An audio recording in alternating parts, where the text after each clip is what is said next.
अंशिका वर्मा जी।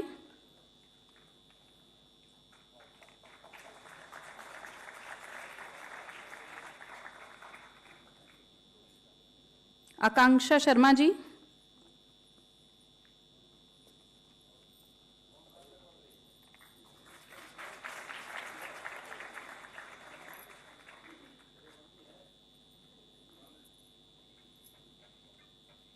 ऋषभ देव मिश्रा जी।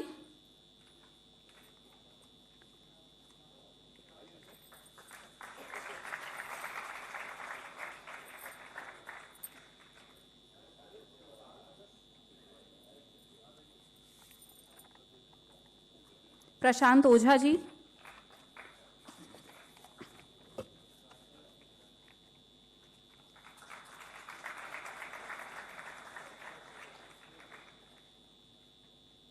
यूसरा फिरदौस अंसारी जी।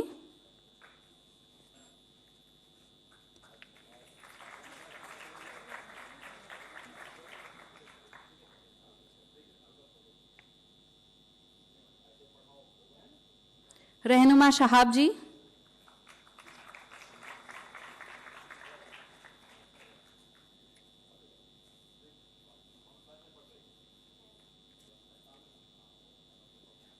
अमित कुमार जी।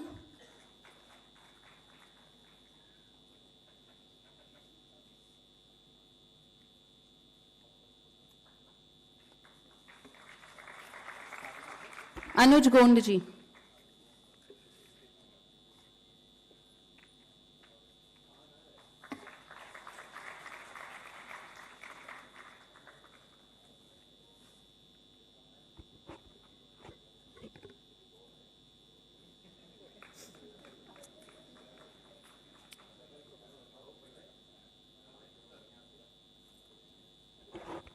कृपया सभी छात्र छात्राएं एक ग्रुप फोटो के लिए आगे आ जाएं।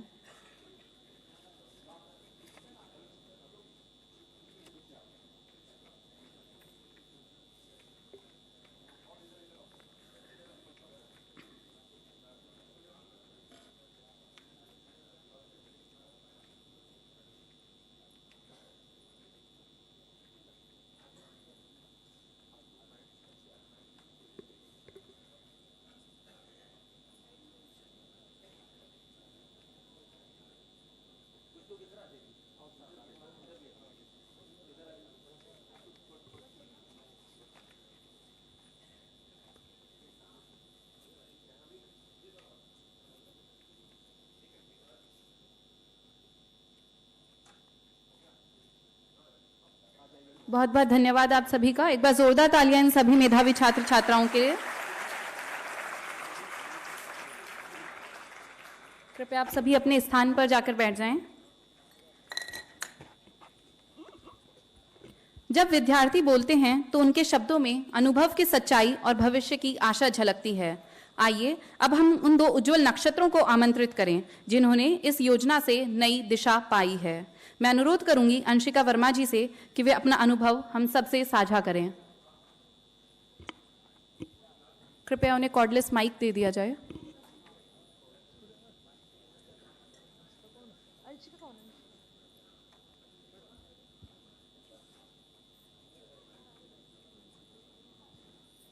Good morning, I am Anshika Verma and I study in class 9th from Balnikos Inter College.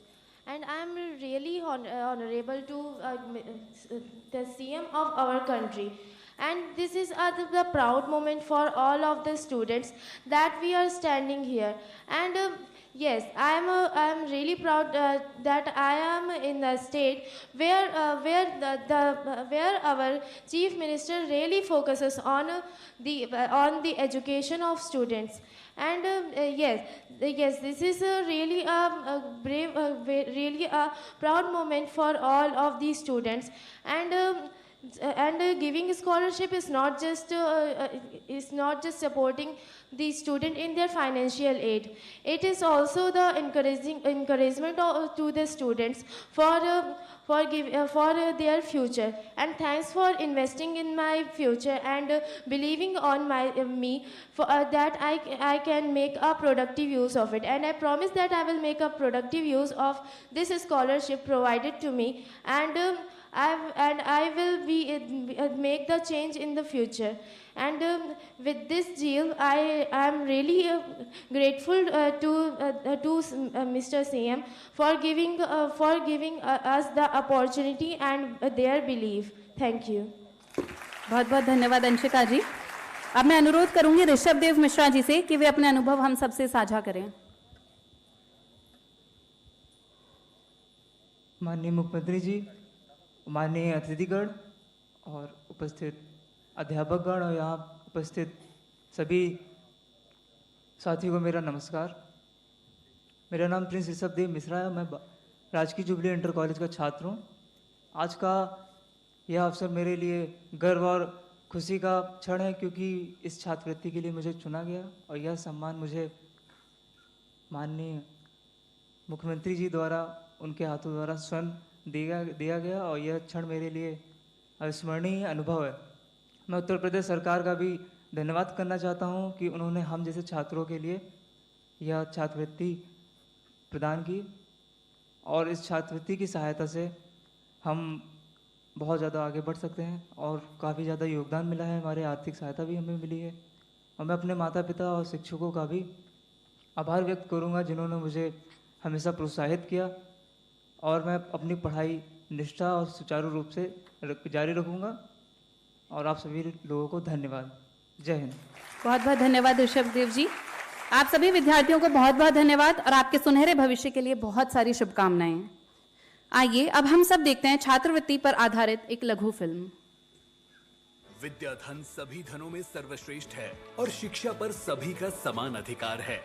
इसी विजन के अनुरूप नौनिहालों और युवाओं को क्वालिटी एजुकेशन उपलब्ध करा रही है डबल इंजन सरकार। हम देश के एजुकेशन सिस्टम को 21वीं सदी की जरूरतों के मुताबिक आधुनिक बना रहे हैं।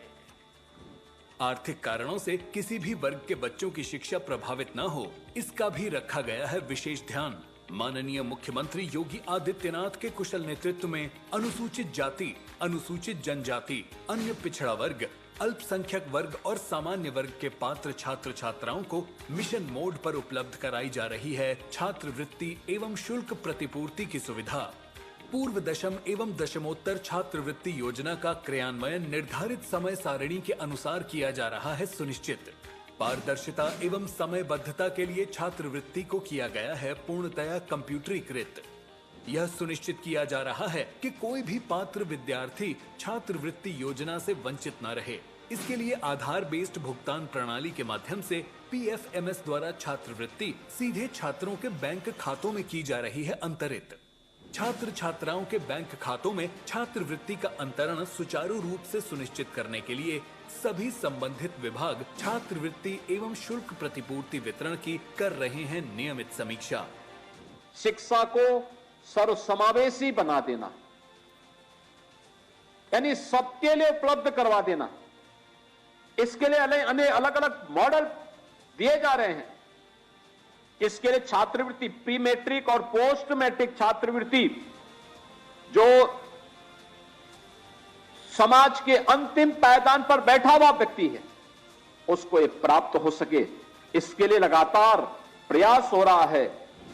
वित्तीय वर्ष 2017-18 से 2024-25 तक पूर्व दशम और दशमोत्तर के 4 करोड़ 26 लाख से अधिक छात्र छात्राओं को उपलब्ध कराई गई है 30,776 करोड़ रुपए से अधिक छात्रवृत्ति।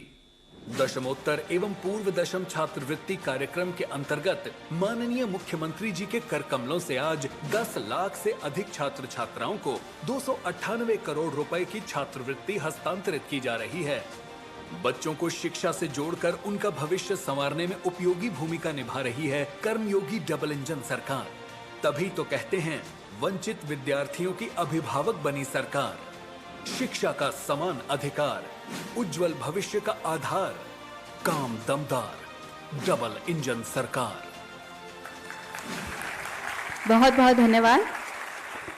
परम आदरणीय माननीय मुख्यमंत्री महोदय, आपके कर कमलों से आज छात्रवृत्तियों का यह वितरण न केवल सहायता का एक प्रतीक है बल्कि यह आशा का संचार है। जिनका व्यक्तित्व दृढ़ संकल्प और अनुशासन का प्रतीक है, जिनका नेतृत्व उत्तर प्रदेश को नई ऊंचाइयों तक ले जा रहा है, ऐसे यशस्वी दूरदर्शी, कर्मठ एवं जनप्रिय नेता हमारे प्रदेश के माननीय मुख्यमंत्री योगी आदित्यनाथ जी से मैं बहुत ही आदर के साथ अनुरोध करती हूं कि वे अपने आशीर्वचनों से हम सबको अनुग्रहित करें। धन्यवाद।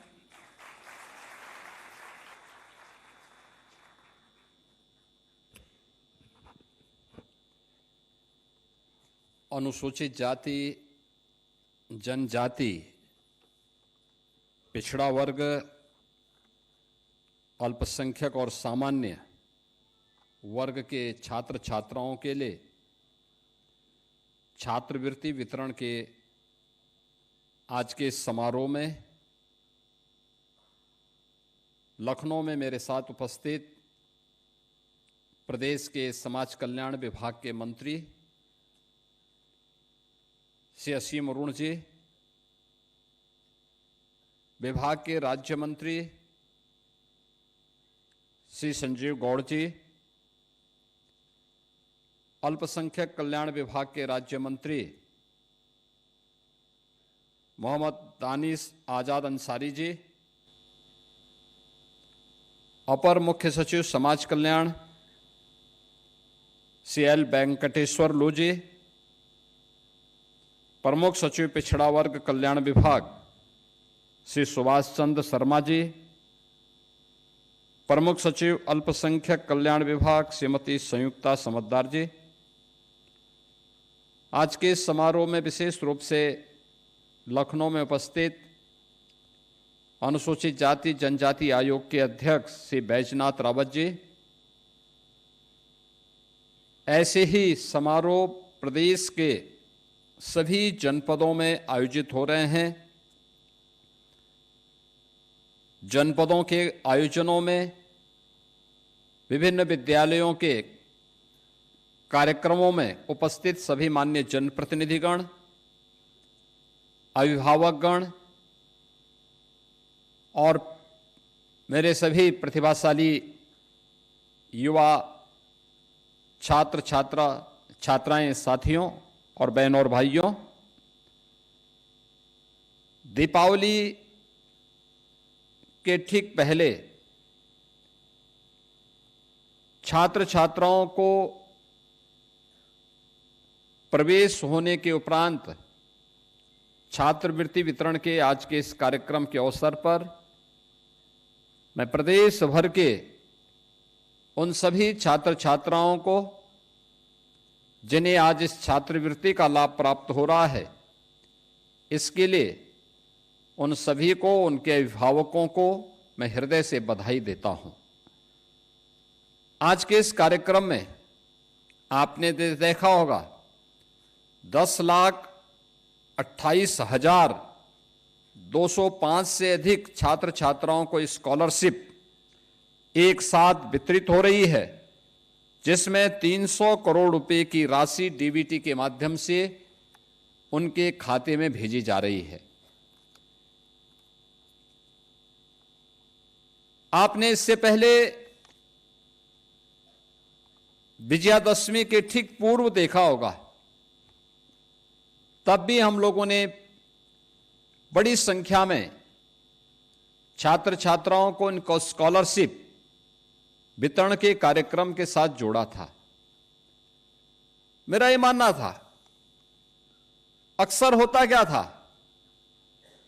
कि छात्रों को स्कॉलरशिप के नाम पर उनके साथ एक तो चयन की प्रक्रिया में भेदभाव होता था, दूसरा समय पे छात्रवृत्ति नहीं मिल पाती थी, तीसरा छात्रवृत्ति वितरण के बाद अगर किसी का चयन हो भी गया तो उस पैसा भी उन तक नहीं पहुंच पाता था। हम लोगों ने पहले प्रधानमंत्री जी के द्वारा भ्रष्टाचार पर प्रभावी प्रहार के लिए टेक्नोलॉजी का उपयोग करते हुए डीबीटी के माध्यम से हर छात्र छात्रा के अकाउंट में सीधे पैसा जाएगा, इस प्रणाली को प्रदेश में लागू किया गया। इसके उपरांत ये व्यवस्था बनाई गई कि छात्रों को हम लोग वर्ष के अंत में स्कॉलरशिप देने की बजाय अगर 2 बार में स्कॉलरशिप अक्टूबर के माह में और जनवरी के माह में उपलब्ध करवा देंगे। सभी छात्र इससे लाभान्वित हो जाएंगे और मुझे प्रसन्नता है कि प्रभावी ढंग से ये कार्यक्रम प्रदेश के अंदर बड़े पैमाने पर आगे बढ़ रहे हैं और उसी का परिणाम है कि 2016-17 तक जब प्रदेश के अंदर केवल 46 लाख बच्चे इस स्कॉलरशिप का लाभ प्राप्त कर पाते थे, आज ये संख्या बढ़कर के 62 लाख तक पहुंच रही है। आप सोचिए कि 62 लाख छात्र छात्राएं एक साथ प्रदेश सरकार और केंद्र सरकार की स्कॉलरशिप की योजना से लाभान्वित होकर के अपने उज्जवल भविष्य के साथ वे कार्य कर रही हैं। आज का ये समारोह अपने इन होनहार प्रतिभाशाली छात्र छात्राओं को प्रोत्साहित करने के लिए और उनकी आगे की शिक्षा में किसी प्रकार का कोई व्यवधान न आने पाए, इसके लिए डबल इंजन सरकार के द्वारा प्रधानमंत्री मोदी जी के नेतृत्व में चलाए गए कार्यक्रम का ही यह एक नई कड़ी है। और उस कड़ी के क्रम में आज हम सब यहां पर अनुसूचित जाति जनजाति के 3,56,000 छात्र छात्राओं को 114 करोड़ 92 लाख रुपए यहां पर छात्रवृत्ति की उपलब्ध करवा रहे हैं। 97,000 से अधिक छात्र छात्राओं को जो सामान्य वर्ग के हैं, इनको 29 करोड़ 18 लाख रुपए की धनराशि इस छात्रवृत्ति से प्रदान किए जा रहे हैं। अन्य पिछड़ा वर्ग के 4,83,000 से अधिक छात्र छात्राओं को आज यहां पर 126 करोड़ 69 लाख रुपए की राशि आज उनके खातों में डीबीटी के माध्यम से दिया जा रहा है। और अल्पसंख्यक वर्ग के 90,758 छात्र छात्राओं को 27 करोड़ 16 लाख रुपए की राशि आज के इस स्कॉलरशिप के माध्यम से यहां पर डीबीटी के माध्यम से उनके अकाउंट में सीधे भेजी जा रही है।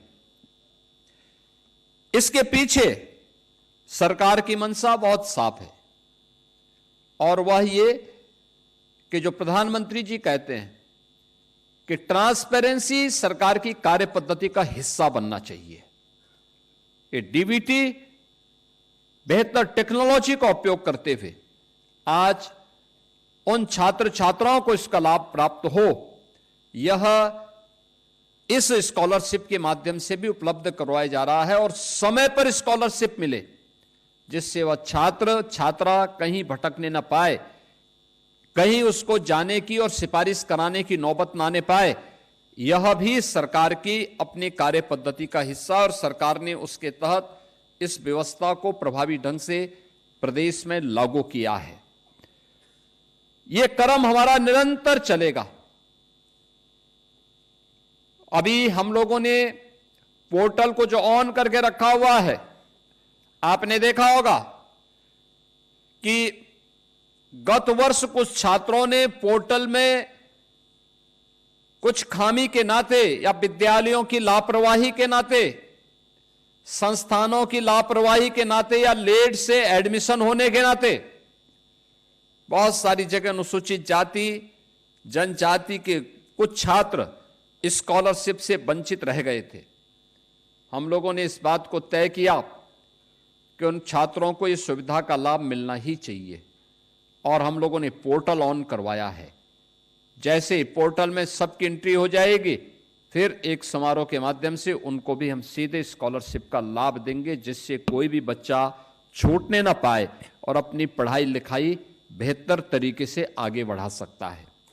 हमें इस बात को ध्यान रखना होगा, जिसके बारे में बार बार बाबा साहब डॉक्टर भीमराव अंबेडकर जी बार बार कहते थे कि पढ़ लिख करके ही हम स्वावलंबन का जीवन भी व्यतीत कर सकते हैं और देश और अपने समाज के लिए भी कुछ कर सकते हैं। पढ़ाई लिखाई आवश्यक है। उसके लिए चाहे जिस भी स्तर पर होकर के हमें मेहनत करनी पड़े, हमने उसके लिए हमें मेहनत करनी चाहिए। और उस समय की परिस्थितियां, जब बाबा साहब डॉक्टर भीमराव अंबेडकर जी पढ़ाई कर रहे होंगे, उस समय की स्थितियां कुछ और रही होंगी। इतने संसाधन नहीं थे, तब भी उन्होंने उच्च शिक्षा अर्जित की। आज साधन की कमी नहीं, आज संसाधन का भी अभाव नहीं।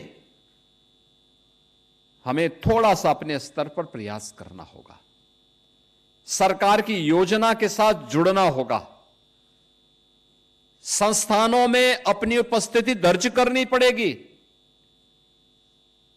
लाइब्रेरी जाने की आदत डालनी पड़ेगी, पाठ्यक्रम पर फोकस करना पड़ेगा, इनोवेशन के बारे में हमारे मन में एक जिज्ञासा होनी चाहिए, और जहां भी अच्छा कुछ देखने को मिलता है उसको सीखने की जिज्ञासा पैदा करनी पड़ेगी। कोई कारण नहीं कि आप समाज में एक बड़ी भूमिका में ना आ जाएं।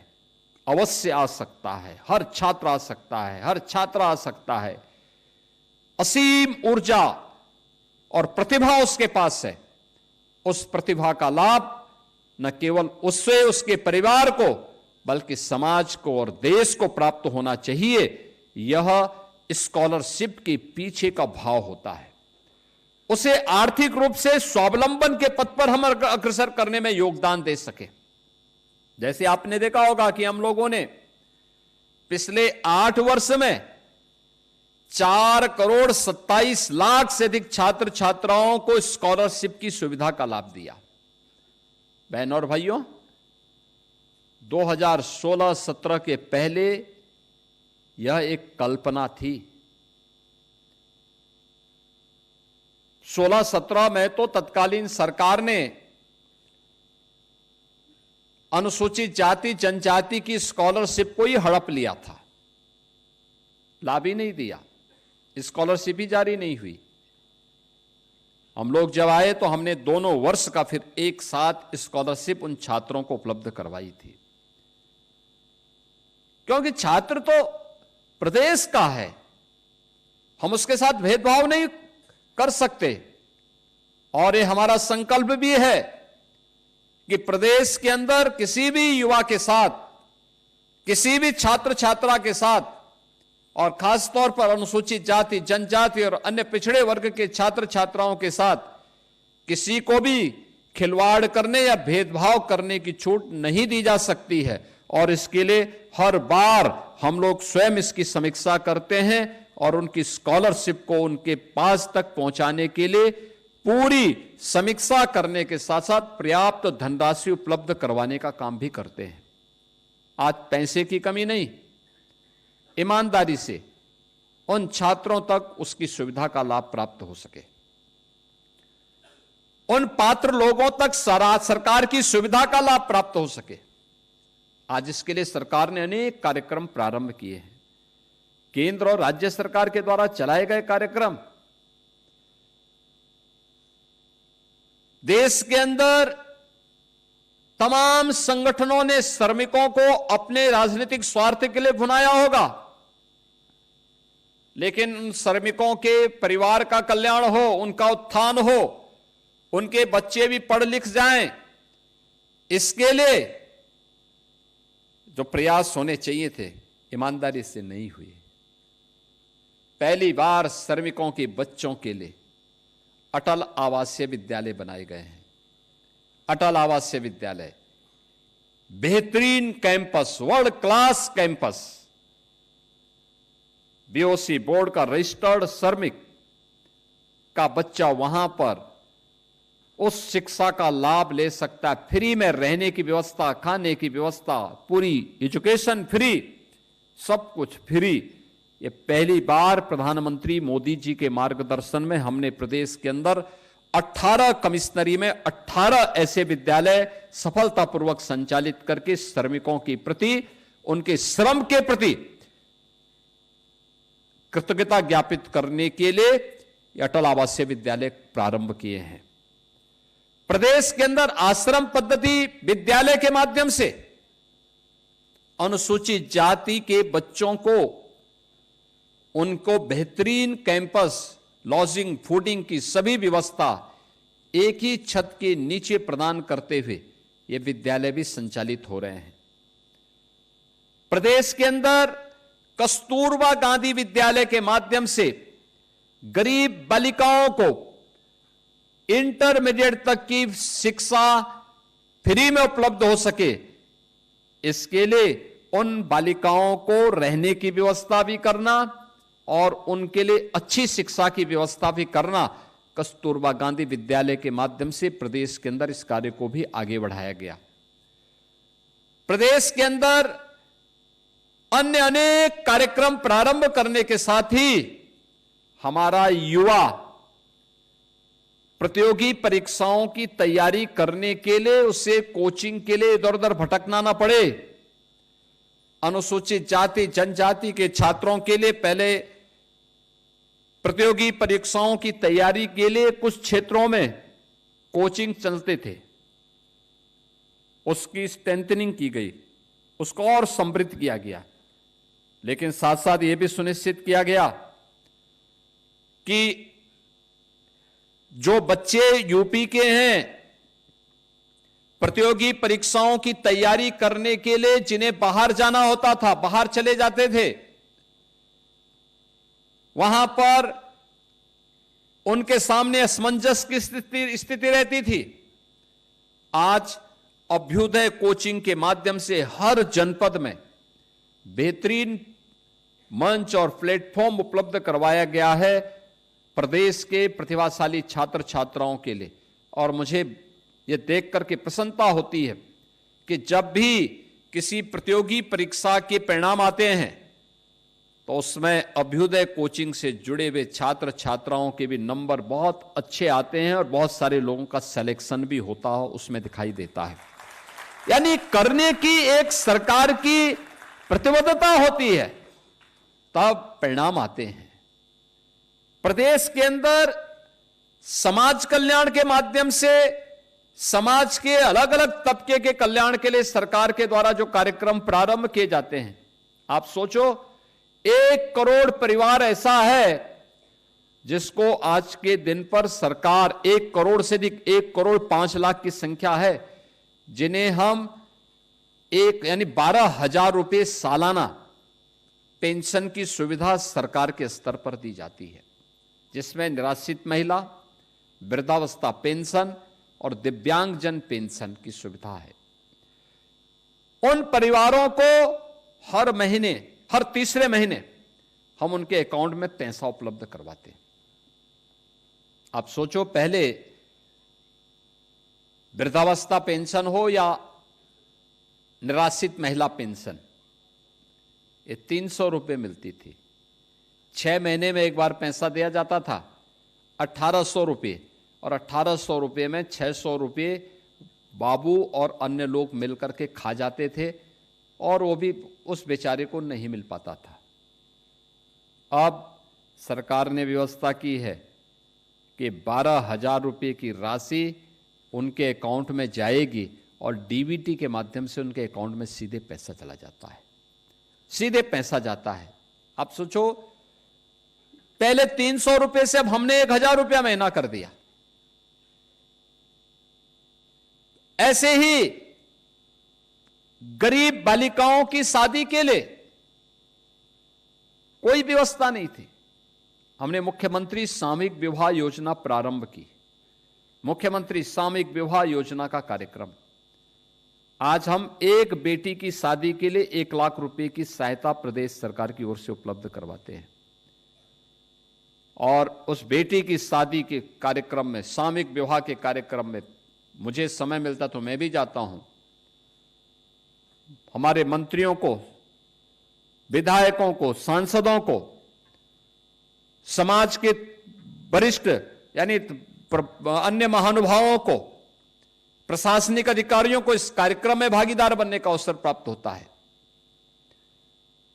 4 लाख से अधिक ऐसी बेटियों की शादी अब तक हम लोग मुख्यमंत्री सामूहिक विवाह योजना के माध्यम से कर चुके हैं और सरकार ने उसके अनुदान की राशि 1 लाख रुपया भी कर दी है। सरकार का प्रयास होता है कि बिना भेदभाव के शासन की योजना समाज के हर तबके को पहुंचे और इसी का परिणाम है कि प्रधानमंत्री मोदी जी के मार्गदर्शन में पिछले 11 वर्ष के अंदर देश के अंदर हुए परिवर्तन, चलाई गई योजनाओं का लाभ देश को प्राप्त हुआ है, प्रदेश को भी प्राप्त हुआ है। देश के अंदर 25 करोड़ लोग गरीबी रेखा से उभर करके उन्हें सामान्य जीवन यापन करने का अवसर प्राप्त हुआ और उत्तर प्रदेश में 6 करोड़ लोगों को हमने गरीबी रेखा से उभारने में मदद की है। ऐसे ही प्रयास करके समाज आगे बढ़ेगा और जब सभी लोग शासन की योजना को ईमानदारी से उन लोगों तक पहुंचाने का काम करेंगे, कोई कारण नहीं कि विकसित भारत और विकसित उत्तर प्रदेश के संकल्प को पूरा करने में फिर देर हो। जो प्रधानमंत्री जी का शताब्दी संकल्प का जो लक्ष्य है 2047 जब ये देश अपनी आजादी के 100 वर्ष पूरा कर रहा होगा, इन्हीं सब प्रयासों से हम उस संकल्प को पूर्ति करने में सफल होंगे। आज के इस अवसर पर मेरा आप सबसे आह्वान होगा, खासतौर पर मैं अनुसूचित जाति जनजाति से जुड़े हुए छात्रों से कहूंगा, स्कूल जरूर जाएं, पढ़ाई जरूर करें, मेहनत करने की आदत डालें। आपके पास ये नैसर्गिक गुण है, उसके तहत अगर आप अधिक से अधिक अध्ययन करेंगे, बाबा साहब भीमराव अंबेडकर जी ने जिस बात पर लगातार आह्वान किया था, कोई कारण नहीं कि आने वाले समय में आप समाज की तकदीर को भी और तस्वीर को भी बदलने में एक निर्णायक भूमिका का निर्वहन कर देंगे। और उसी दृष्टि से ये समारोह आज यहां पर आयोजित किया गया है। मुझे प्रसन्नता है कि दीपावली के ठीक पूर्व ये 10,28,205 छात्र छात्राओं के लिए ये स्कॉलरशिप की राशि आज जारी हो रही है। बाकी अन्य छात्रों को भी हम लोग इसी प्रकार से इस राशि को एक समय सीमा के अंदर उनके अकाउंट तक पहुंचाने में योगदान देंगे। आज के इस अवसर पर एक बार फिर से जिन छात्र छात्राओं को स्कॉलरशिप प्राप्त हो रही है, प्रदेश भर के उन 10,28,000 से अधिक परिवार के सदस्यों को मेरी बधाई है।